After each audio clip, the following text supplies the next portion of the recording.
Sup losers, today we will be discussing the event that occurred on April 22, 2024 in Nebraska, where a loaded BNSF coal train derailed and hit a defective car. You may think human error caused this, but it has recently been revealed that it was actually a retarded Railfan tampering with a switch that caused this entire incident. The scumbag involved is Capital City Rail Productions, who seems to have a fetish with the big boy, as it's half of his content on his shitty lil YouTube page. Of course, to make himself a bigger Nebraskal, or Nebtard, he filmed the entire derailment and posted it.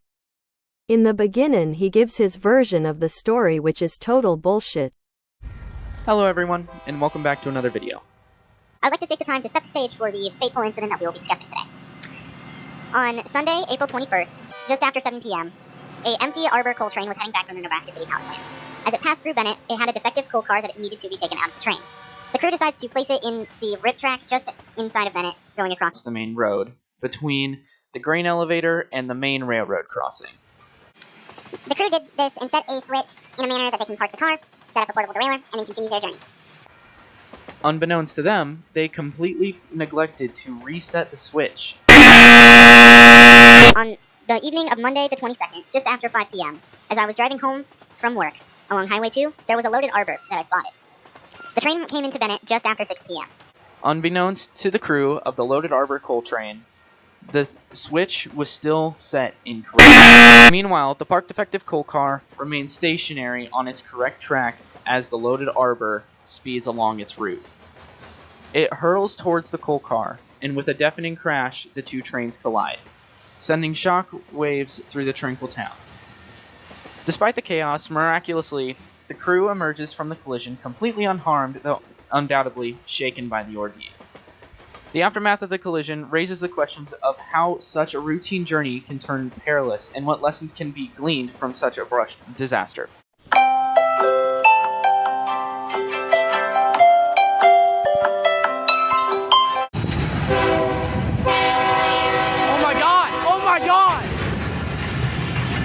Oh my freaking god!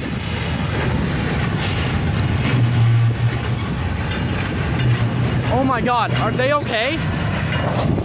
Oh my god. Okay, so this Arbor just hit a defective car, apparently, and is now on the ground. Badly. And then just plowed right in.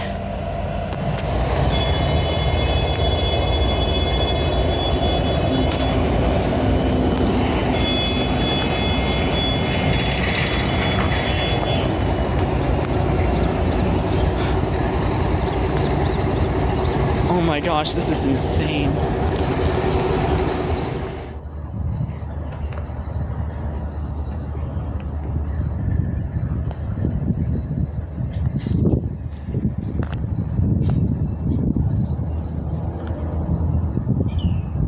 Like any incident that happens with trains, railroad officials and BNSF police did a looking into this incident.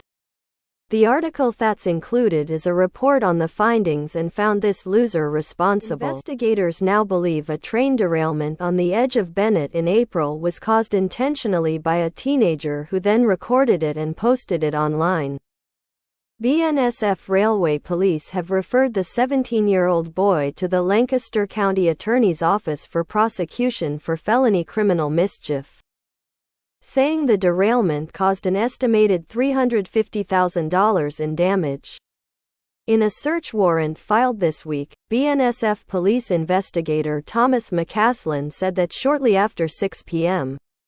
April 21st, a fully loaded eastbound coal train derailed at a railroad crossing at Monroe Street and Nebraska Highway 43. At night, the conductor told another BNSF investigator that a switch, which was supposed to be aligned for the train to continue eastbound, had been misaligned, causing the train to veer onto the industry track next to the grain elevator.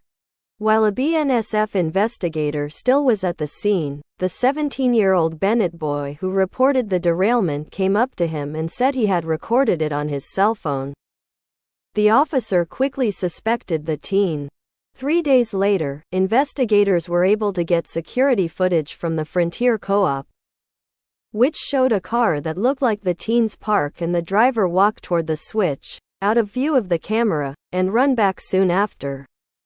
A video from another angle showed the teen drive out of view, then return and park and quickly set up a tripod.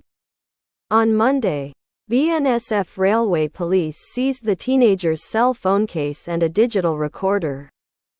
McCaslin said the damage to OPPD's property was estimated in excess of $150,000 and the damage to the BNSF locomotives and property at $200,000.